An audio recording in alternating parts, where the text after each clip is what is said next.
how to fix no charging sound when your phone is connected to charger, or how to turn on and off the charging sound on your Android phone. Hello everybody, welcome back to our channel. I am Bimal from App Guide, and in this guide video I will simply show you how you can actually turn on or off the charging sound on your Android phone. But before we get started, as always, if you are new to our channel, make sure to leave a like, hit that subscribe button, and without any further ado, let's get started with today's video.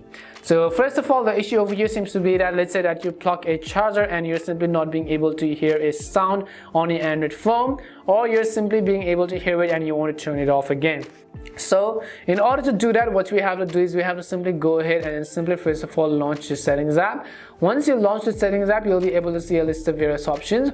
You have to go to the second option at the top, which says sounds and vibration, which you get it on any type of Android devices, and you want to go to system sound and vibration control. So select system sound and vibration control, and over here under the sound tab you can see this option which says charging. If it is turned on, it means that you can hear the charging sound whenever you actually plug in your charger.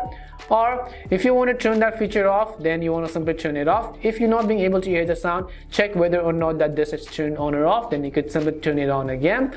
Or if you wanted to also enable vibration for charging, you could go ahead and do that as well. And this is it. This is how you can turn on or off the charging sound for Android devices, and especially Samsung models. We hope the video was really helpful, and if it did help you, make sure to leave a like and subscribe to the channel. If you have any more questions, queries or doubts, simply also make sure to leave them down below. Thank you very much for watching, and see you soon in our next video.